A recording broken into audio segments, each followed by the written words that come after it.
جہاں کا انصاف کی خاص ملاقات میں ہمارے ساتھ مفتی سلمان اظہری صاحب موجود ہیں۔ سلمان اظہری صاحب نے نرسنگانند سے لے کر تمام گستاخ رسول کے خلاف جو آواز بلند کی تھی، اس کے وجہ سے وہ جو ہے منظر پر آئے تھے، اور جس طرح سے یعنی وکرولی جامع مسجد میں خطیب و امام کے طور پر وہ تعینات تھے اور کئی برسوں سے تعینات تھے، اب اچانک جو ہے ٹرسٹ نے انہیں معزول کر دیا ہے خطیب و امام کے اس عہدے سے، اور سارا معاملہ کیا ہے وہ بتائیں آپ ہمیں۔ اعوذ باللہ من الشیطان الرجیم، بسم اللہ الرحمن الرحیم، الحمدللہ وکفی وسلام علی حبیبہ المصطفیٰ، اما بعد۔ بات در حقیقت یہ ہے کہ آج سے تقریباً 5 سال پہلے جی میرا آبائی وطن کرناٹکا ہے، وہیں پر میں خدمات انجام دے رہا تھا، اور بہت اچھے انداز سے وہاں پر بھی ہمارا ادارہ بھی قائم تھا، سینکڑوں نوجوان وابستہ تھے، بہت بہتر طریقے سے کام چل رہا تھا۔ مدینہ جامع مسجد کے جو موجودہ ٹرسٹی ہیں، ممبران ہیں، ان لوگوں نے ہبلی آ کر کے کرناٹکا ہبلی آ کر کے مجھے بار بار اپروچ کیا یہاں آنے کے لیے، بلکہ 1 2 نہیں تقریباً 1.5 سال تک یہ پیچھے لگے رہے کہ آپ ہماری مسجد کے لیے آ جائیں، ہم ہر سہولت دینے کو تیار ہیں۔ میرے والد صاحب سے بات کیا، میرے بڑے بھائی صاحب سے بھی بات کیا۔ شروع میں وہاں سے ترک کر کے آنے کو تیار نہیں تھا، بہرحال یہاں بہت سارے کام کرنے کے ان لوگوں نے منصوبے رکھے کہ ہمیں بہت بڑے بڑے کام کرنے ہیں، تو میں کام کرنے کا شوقین آدمی ہوں، دینی کاموں میں جتنا ہو سکے میں اپنے آپ کو مصروف رکھنا پسند کرتا ہوں۔ تو بہرحال میرے والد گرامی کے حکم پر، ان کا تو انتقال بھی ہو گیا، اللہ غریق رحمت فرمائے، میں وہاں سے یہاں آیا۔ یہاں کے مدینہ جامع مسجد کے صدر اور ان کے تمام ممبران کی بڑی خواہش کے ساتھ اور بہت شان کے ساتھ یہ لوگ لے کر کے آئے، بڑے بڑے جملے کہے گئے، یہاں تک کہ وہ باتیں آج کہیں تو لوگوں کو مذاق لگتا ہے، جس انداز سے ان لوگوں نے بڑی بڑی باتیں کہی تھی کہ ہمارے محلے میں جو ہے ایک ولی کا قدم آ گیا، فلاں آ گیا، بہت ساری چیزیں، یہ ایسی ہوتی ہے ان کچھ لوگوں کی فطرت۔ تو بہرحال آنے کے بعد بہت اچھی سہولتوں کے ساتھ یہاں رکھا بھی گیا، اور دینی خدمات میں نے کوئی کسر نہیں چھوڑی، میرا پورا محلہ گواہ ہے۔ الحمدللہ آنے کے بعد میں نے جو یہاں پر سنبھالا، باغڈور سنبھالا، امامت تو دیکھیے جس طرح کی ہوتی ہے، میں اس طرح کی یعنی جس طرح پابندیوں کے ساتھ میں اس طرح سے شروع سے بھی نہیں کر سکا، کیونکہ میری دینی مصروفیات بہت زیادہ ہوتی ہیں۔ یہ مجھے ہر طرح کی سہولت دے کر کے اس بات پر اتفاق کر کے لائے تھے، اس میں ہمارے بڑے بھائی صاحب بھی گواہ ہیں اور دیگر لوگ بھی گواہ ہیں کہ آزاد طریقے سے مجھے یہاں رکھا گیا تھا کہ جب جب آپ یہاں پر آئیں گے آپ امامت کریں گے، یا جس وقت آپ اویلیبل ہوں گے آپ نماز پڑھائیں گے، اور باقی آپ کو جو یہاں پر خدمات کرنا ہے وہ سب کر سکتے ہیں۔ یہ تمام باتوں کے ساتھ الحمدللہ میں یہاں پر کام شروع کیا، اور یہاں میرے آنے کے وقت جو ہے جو لوگوں کی نمازوں کی حالات تھے وہ جانتے ہیں لوگ، میں اب ان تمام چیزوں کو ذکر نہیں کر رہا۔ تحدیث نعمت کے طور پر میں یہ کہتا ہوں کہ جس وقت آیا تھا تو صرف 50-55 چھوٹے بچے پڑھتے تھے، اور آج الحمدللہ تقریباً 475 بچے وہاں پر پڑھتے ہیں، 450 بچے لاک ڈاؤن سے پہلے تک کی رپورٹ یہ۔ پھر ہم نے اس میں دارالعلوم بھی قائم کیا، جامعہ ریاض الجنہ نام سے، محلے کے کئی طلباء اس میں حافظ قرآن بننے لگے، ماشاءاللہ، اور عالم کورس بھی شروع کیا، اور اس کے علاوہ دعویٰ کورس نام سے ہم نے نوجوانوں کے لیے جو کالج والے ہیں، بزنس والے ہیں، جاب والے ہیں، ان کے لیے شروع کیا۔ تقریباً 250 نوجوان پڑھتے تھے ہمارے پاس 3 بیچ میں، 2 مرتبہ ان کو پڑھایا۔ اس کے بعد پھر بوڑھے لوگوں کے لیے ہم نے یہاں پر یعنی اباؤ 40 وہ تقریباً 80 لوگوں کو ایڈمیشن لے کر کے ان کو پڑھانے کا ایک سلسلہ شروع کیا۔ بہت ساری چیزیں شروع کی گئی ہیں، یہاں تک کہ اسکول کو بھی شروع کیا گیا مدینہ جامع مسجد کے ہی احاطے کے اندر۔ کام تو بہت اچھے چل رہے تھے، ہر ہفتے جو ہے 3 دن تک یہاں قرآن پاک کی تفسیر ہوتی تھی، اور اس کے بعد پھر ہر ہفتے جو ذکر کی مجلس ہوتی تھی، وہ تو میں کہتا ہوں کہ شاید پورے ممبئی میں کہیں جو ہے رات کے 12 بجے کے بعد محفل اس طرح کی ہر ہفتے نہیں ہوتی ہوگی. رات 12 بجے سے لے کر رات کے 2 بجے تک پھر لوگ روزہ رکھتے تھے جمعرات کے دن. اور الحمدللہ ماحول بہت اچھا تھا, ساری چیزیں اچھی تھیں. اب دیکھیں ان لوگوں کے اندر جو آپ کہہ رہے ہیں یہ ٹرمینیشن کا مسئلہ آیا ہے, انہوں نے فتوے کو ایک آڑ بنایا, اور آج میں پورے ہندوستان بھر میں بھی جو بحث چھڑی ہے ان سے بھی کہتا ہوں اصل مسئلہ فتوے کا نہیں ہے. فتوے کا ادب و احترام ہم کرتے ہیں, اس کے اگینسٹ لوگوں کو جانا بھی نہیں چاہیے. نہیں, ہم نے آپ کا ویڈیو بھی دیکھا, اس میں بھی آپ نے جی کہا ہے. ہاں, اصل جو ہے مدعا ہے اس کو تو لوگ جان ہی نہیں رہے ہیں کہ یہ ٹرسٹیوں نے کیا ظلم ڈھائے ہیں, اور ان لوگوں نے کتنی بڑی شڑینتر رچا پوری امت میں انتشار اور افتراق پھیلانے کے لیے. آج علماء کے 2 گروپ کر کے رکھ دیا ان لوگوں نے. ہاں, ان لوگوں کی حرکتوں کی وجہ سے یہ من مانی تمام چیزیں کیے. یہاں پر جو باہر بیٹھے ہوئے تبصرے کر رہے ہیں نا, ان سب سے میں کہتا ہوں کہ محلے میں آ کر کے عوام سے تبصرے لیں, پوچھیں, یہاں پر حالات کا جائزہ لیں کہ کیا چل رہا ہے یہاں پہ. سب کچھ ٹھیک ٹھاک تھا, بس تکلیف ان کو کہاں سے شروع ہوئی وہ میں آپ کو بتاتا ہوں. جی بتائیے. ہماری تنظیم ہے الامان سنی فاؤنڈیشن. جی. یہ میں جب ہبلی میں تھا تب بھی قائم تھی, اور آج بھی وہاں پر قائم ہے الحمدللہ. اور بھی کئی جگہوں پر اس کی برانچز ہیں. میرے اپنے آبائی وطن میں ہے, ممبئی میں بھی دوسری جگہ پر ہے, وسئی میں ہے, جہاں جہاں تھی یہ قائم تھی. تقریباً 2008 سے چل رہی ہے. میں یہاں آیا ہوں 2017 میں.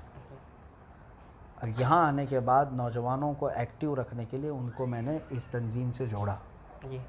ان کو یہی چیز بری لگی, اور یہ بار بار یہ کہتے ہیں کہ ایک کمپنی کا ایمپلائی جو ہے دوسری جگہ کام نہیں کر سکتا. انہوں نے مسجد کو کمپنی بنا دیا ہے. کمپنی نہیں ہے یہ دینی خدمات میں 70 جگہ کام کرنا ہوگا تو فقیر حاضر ہوگا, میں جاؤں گا. کئی تنظیموں کے مجھے صدر بنایا گیا ہے, کئی تنظیموں میں جو ہے الگ الگ عہدوں پر ہے, میں کام کر رہا ہوں. دوسرے علماء بھی کر رہے ہیں. امامت کے ساتھ کرنا کوئی جرم ہے؟ نہیں, بالکل. ہاں, بس اس کو مدعا بنایا, وہیں سے ان کو تکلیف ہے. اصل میں یہ محلے کے نوجوان لڑکوں کو نہیں چاہتے تھے, وہاں سے جو ہے نا انہوں نے ہمارے سے دشمنی پکڑ لی بس, کہ ہم آپ کو لائے تھے اور آپ ان کے ہو گئے. بس ہم آپ کو لے کر کے آئے تھے, ہم نے آپ کو اتنی سہولتیں دی, ہم نے آپ کو وہ کیا یہ کیا, اور آپ جو ہے محلے کے ان لڑکوں کے ساتھ چلے گئے. کیا برا کیا میں نے ان نوجوان بچوں کو؟ آپ بتائیں, میں آپ کو بتاؤں, ان میں سے ایسے ہیں جو نشہ کا کاروبار کرتے تھے, نشہ بیچتے تھے اور نشہ کے ایڈکٹ تھے. آج وہ الحمدللہ پوری نمازوں کے پابند ہیں. ماشاءاللہ. الحمدللہ آج میں ان کو کھڑا کر سکتا ہوں, لیکن میں کسی کو جو ہے ڈیمیج کرنا نہیں چاہتا, کسی کی عزت. وہ لوگ بھی جانتے ہیں ان تمام باتوں کو. تو اگر ان تمام چیزوں کے لیے میں ان نوجوانوں کے ساتھ وقت بتاتا کہ ان کو ان بری سنگتوں سے نکال دوں, تو یہ چیز ان کو بری لگی. یہاں سے شروع کیا, اور پھر جو ہے الزامات لگانا شروع کیا, الگ الگ بھدے الزامات. ہاں, جو کبھی جو ہے ان لوگوں نے کوئی رسم وفا تک نہیں رکھی. اتنے سالوں تک میرے پیچھے نماز پڑھتے رہے. اور سب سے بری بات یہ ہے, سب سے بری بات, انہوں نے مدینہ جامع مسجد کے اندر جو ذکر ہوتا ہے اس کو بدنام کیا پوری دنیا بھر میں. یہ کہہ کر کے بدنام کیا کہ میں لوگوں کو اپنی طرف سجدہ کراتا ہوں. معاذ اللہ رب العالمین. ایک عام مسلمان بھی اس کا تصور نہیں کرتا. اور یہ جو صدر ہے اور جو دوسرے لوگ ہیں یہ خود بھی سجدہ کرتے تھے اس میں, اس ذکر میں. 2 سال تک تو یہ خود حاضر رہتے تھے. کبھی ان کو خیال نہیں آیا. جب دشمنی ہو گئی تو محراب کے اوپر کیمرہ لگایا اور پھر اس ویڈیو کو اس طرح سے لے کر کے بتایا. جبکہ ہوتا یہ ہے کہ حلقہ ذکر لگایا جاتا ہے, گول حلقہ ہوتا ہے, درمیان میں میں کھڑا ہوتا ہوں. ذکر کے اخیر میں سجدے میں جا کر لوگ دعا کرتے ہیں, دعا کے لیے جھک جاتے ہیں. میں ہر بار یہ اعلان کرتا تھا کہ جس کو جہاں جگہ میسر ہو سجدے میں چلے جائے. بلکہ شروع میں ہی میں نے یہ اعلان بھی کیا تھا کہ آپ اپنے قبلے کا اہتمام کریں. بالکل. تو بہرحال کبھی ہمارے ذہن و دماغ میں بھی, تصور میں بھی یہ نہیں کہ لوگ جو ہے نا اس طرف سجدہ کریں. جگہ کی قلت ایسی ہوتی تھی کہ جہاں جہاں لوگوں کو جیسا موقع ملتا, وہ کوئی عبادت کا سجدہ نہیں تھا, نماز کا سجدہ نہیں تھا, دعا کا سجدہ. دعا کے لیے بندہ جس طرف چاہے جھک جاتا تھا. تو اب اس کو جو ہے نا انہوں نے ایسی شکل دی کہ دنیا بھر میں خالی جو ویڈیو دیکھے گا نا اس کو ایسا لگنے لگے کہ یہ تو سجدہ کروا رہے ہیں. تو یہ ایک مسلمان کے خلاف شڑینتر رچنا, یہ قیامت کے دن اس کا جواب دیں گے. یہ جو میرے خلاف ان لوگوں نے ایک پورا ماحول کریٹ کیا اور آج بھی بدنام کرنے کے لیے اس چیز کو چلاتے ہیں. جی بہرحال اب یہ سب چیزوں سے نہیں چلا تو اب فوٹو اور ویڈیو کا مسئلہ جی لے وہی کر کے آئے. اسی پر میں آپ کو بتاتا ہوں, جی ان سے آپ جا کر کے سوال بھی کر لیں کہ جی مسجد میں کیمرہ لایا کون تھا, ہماری ویڈیو شروع کس نے کیا تھا. یہی صدر ہے, ان کا خود کا کیمرہ ہے. جی ہاں یہ کئی ہزار کا کیمرہ لے کر کے آئے. آج بھی مدینہ جامع مسجد کے نام سے یوٹیوب چینل موجود ہے, اس میں جا کر کے دیکھ لیں. بیک گراؤنڈ یہ صحیح کرتے تھے روزانہ آ کر کے, یہ خود ہی لگاتے تھے. اچھا سیٹ اپ پورا ان کا ہوتا تھا, لیپ ٹاپ ان کا ہے, کیمرہ ان کا ہے, سب کچھ ان کا تو ہے. معاملہ اختلاف کہاں سے پیدا ہوا؟ بتا تو رہا ہوں میں آپ کو, سب کچھ یہی کرتے رہے. 2 سال تک تو ہماری ویڈیو خود بناتے تھے یہ. اچھا ہاں خود بناتے تھے ہر جگہ. اور اس کے بعد پھر جو ہے ان کو اس وقت سے بھی معلوم ہے جی کہ ہم بریلی شریف سے کس قدر ادب و احترام رکھتے ہیں. جی دیکھیں میں ان تمام جو ہے خطابات کو جو ویڈیو میں نشر کیے جا رہے ہیں جی صرف اور صرف دینی غرض سے استعمال کر رہے ہیں جی کہ آج حالات ایسے ہو گئے ہیں کہ مجبوری آ گئی ہے جی کہ باطل قومیں جو ہے اس پر پورے کے پورے حاوی ہو گئے ہیں سوشل میڈیا پر. جی جی اگر میں وہاں جواب نہ دوں جی تو بہت ساری چیزیں ہم دیکھ رہے ہیں, ہم آڈیو میں بھی کیے ہوئے ہیں. ہاں, آپ ایسا نے تو نہیں ہے, نرسنگانند کو بھی جواب دیا. وہ تو ہے اس وقت. اس سے پہلے آپ دیکھیں سال بھر تک میری تفسیر قرآن جہاں جہاں ہے جی آڈیو میں رہی ہے. تقریباً 3 سال تک تفسیر بھی جو ہوتی رہی آڈیو میں ہوتی تھی. لیکن جہاں ضرورت پیش آتی تھی کہ نہیں یہاں پر سوشل میڈیا میں جو ہے نا جواب دینا ہے, جی تو میں وہ ضرورت اور شرعی حاجت کو محسوس کرتے ہوئے اس کا استعمال ویڈیو کرتا سے رہا. متعلق بھی علماء میں کافی اختلاف پایا جاتا ہے. الگ الگ فتاوے ہیں, آراء ہیں علماء اکرام کی, جی الگ الگ ہیں. یہ تو برسوں پہلے سے چلی آ رہی ہیں جی چیزیں. لیکن میں آپ کو پھر سے یہ بتا رہا ہوں کہ فتویٰ اصل چیز نہیں ہے جس پر آج پوری بحث کر رہے ہیں لوگ. جی میں کہتا ہوں بریلی شریف کا ادب و احترام ملحوظ رکھیں. جی آج پھر سے میں کہتا ہوں نہ وہاں فتوے کی توہین کریں, نہ مفتیان کرام کے خلاف بات کریں. میں اس کا قائل نہیں ہوں. میں لوگوں کو اس جانب توجہ دلانا چاہتا ہوں کہ ایسے جاہل اور فاسق مولن اور شڑینتر رچنے والے جب فتوے کا استعمال کرتے ہیں تو اس سے بچنا چاہیے کہ اس سے امت میں کس قدر یہ لوگ انتشار پھیلاتے ہیں. ایسے جس طرح سے آپ کے امامت سے برخاست کرنے کا معاملہ سامنے آیا تو ہم نے دیکھا ابھی بھی تو مسجد کے باہر جو ہے پولیس بندوبست لگا دیا گیا. پوری پولیس کو لا اینڈ آرڈر اور نظم و نسق کا مسئلہ بنا دیا گیا ہے آپ کی برخاستگی کو. اب تو اس پر کیا کہیں گے؟ اب آپ بتائیے, تقریباً یہ لوگوں نے 200-250 پولیس منگوائی ہے, چھوٹی موٹی پولیس نہیں ہے. یعنی یہ پورے محلے کو جو ہے نا ٹرسٹیوں نے منگوائی ہے کہ انہوں نے منگوائی ہے, پولیس نے جو ہے وہ اپنے طرف سے کیا ہے؟ ٹرسٹیوں نے منگوائی ہے. جی ٹرسٹیوں نے منگوائی ہے. پہلے سے یہ بول کر کے آرڈر کر کے کہ مطلب ان کو ٹرمینیٹ کر رہے ہیں ہم, محلے میں پھر پورے لوگ ایگریسو ہو جائیں گے, فلاں ہوگا, یہ سب کہہ کر کے منگوائے. جبکہ میں کبھی بھی محلے والوں کو اپنے لیے کھڑا نہیں کرتا, کبھی بھی نہیں. جی ہاں کبھی بھی نہیں. آپ میں نے نے ویڈیو میں بھی شاید یہ پیغام دیا ہے ابھی بھی میں پیغام دیتا ہوں, ابھی بھی میں پیغام دیتا ہوں امن و امان کو برقرار رکھیں, اتحاد و اتفاق کو برقرار رکھیں. لیکن ان لوگوں نے ٹھان لی ہے, ضد کیا ہے اس چیز کو بغیر کسی وجہ کے. آپ ڈھونڈیں گے کوئی وجہ نہیں ملے گی.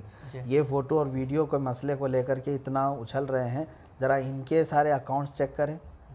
ہاں یہ تو وہ لوگ ہیں سارے کمیٹی میں جن کو بریلی شریف سے کوئی تعلق نہیں ہے, یہ بریلی کا استعمال کرتے ہیں. یہی کہتے ہیں اس میں کہ تاج الشریعہ سے مریدین ہیں, ان میں سے کوئی مرید نہیں ہے, کوئی نہیں, جھوٹے ہیں. جی ہاں یہ جھوٹ بولتے ہیں, اور ان میں سے تو اکثر رافضیت زدہ ہیں, شیعوں کے ساتھ ناچنے والے. جی ہاں تو اب آگے کا کیا منصوبہ ہے جس طرح سے اب یعنی یہ ہم نے تمام دیکھا؟ ہاں میں آپ کو یہ بھی بتا دوں کہ پورے ہندوستان بھر میں جو یہ ماحول بنایا گیا ہے, فتوے کے خلاف نہ بات کریں کوئی. جی فتوے کے خلاف فتویٰ جو ہے نا وہ ایک شرعی حکم ہوتا ہے, اور علماء اکرام مفتیان اکرام کے دونوں رائیں آتی رہتی ہیں, اس میں دونوں جانب کا ادب و احترام ملحوظ رکھنا چاہیے. میں صرف اور صرف سب کو آگاہ کرانا چاہتا ہوں کہ ایسے جاہل اور فاسق مولن جو لوگ ہیں, علماء کے سخت ترین یہ لوگ گستاخ ہیں. جی میں اگر آپ کو بتاؤں یہ میں پہلا نہیں, یہاں پر 35 سال سے امامت کرنے والے امام کو بھی یہی ٹرسٹیوں نے نکالا. ہاں ان کے بعد تقریباً 8 یا 10 اماموں کو اور نکالا. میں تو اب 11ویں نمبر پہ ہوں گا شاید. تو یہ اسی طرح کی حرکت کرتے ہیں؟ یہی حرکت کرتے ہیں. ان کا ریکارڈ ہے, محلے میں آ کر کے پوچھیں آپ کتنے اماموں کو نکالے یہ, اور ہر بار فتویٰ لے کر کے آتے ہیں بریلی شریف سے. نہیں الگ الگ جگہوں سے لے کر کے آتے ہیں جہاں سے ان کو ضرورت پیش آ جائے. اس سے پہلے جو 35 سال امام تھے یہاں پر, 35 سال کیا ہوتا ہے, پوری زندگی چلی جاتی ہے. ان پر بھی فتویٰ ہی لے کے آئے تھے, ان کو بھی یہ کرنے کے لیے پولیس فورس ہی لگائے تھے. ایسے یہ حرکت ان کی ہے. تو اب یہ جو حالات جو ہے وہ کنٹرول سے باہر جا رہے ہیں, نوجوان جو ہے وہ آپ کے ساتھ ہیں, بہت سارے نوجوان جو ہے آپ سے جڑے ہیں, یعنی جو آپ نے تذکرہ بھی کیا ہے, آپ نے کئی نوجوانوں کی جو ہے دینی تعلیم میں جو ہے وہ بدل کر ان کی جو ہے زندگی بدل کر رکھ دی, آپ نے بتایا. تو ایسے میں کیا اپیل کریں گے اور کس طرح سے یہ پورے معاملے کو آپ دیکھتے ہیں؟ میں عوام اہل سنت سے یہی گزارش کروں گا کہ کبھی بھی دینی منصب کو ایسے ہاتھوں میں جانے نہ دیا جائے جو شریعت کا اور دین کا مذاق اڑاتا ہو. سمجھ رہے ہیں آپ, جو شریعت کا اور دین کا مذاق یہ یہاں پر موجود جتنے علماء پڑھاتے تھے ان کو اس طرح سے ارے ترے جس طرح سے ایک عام آدمی کو بلاتے ہیں اس طرح علماء اور حفاظ کو بلاتے ہیں, نام بگاڑ کر کے. ہاں, اس پر بھی میں ان کو ڈانٹتا رہتا تھا, تنبیہ بھی کرتا رہتا تھا. علماء میں سے ایک کا بھی ادب نہیں کرتے, کسی کا ادب نہیں کرتے. یہ جن کے پیچھے نماز پڑھتے ہیں اس کو ہی نام لے کر کے جیسے چھوٹے بچے کو بلاتے اس طرح سے بلاتے ہیں لوگ. ہبلی کیس کے تعلق سے بھی آپ کا کچھ معاملہ ہاں, اب ایک بات یہ بھی میں بتاؤں آپ کو, ایک بات کہ نفرت میں آدمی اس قدر ڈوب جاتا ہے. ان لوگوں نے جو حرکت کی ہے جانتے ہیں, خالی یہ فتوے سے خاموش نہیں ہے. ہاں, کہ اتنے پر ان لوگوں نے بس کیا ہے. میں پوری ہمارے پاس فائل ہے, ان لوگوں نے میرے متعلق کہاں کہاں کمپلینٹ کیا.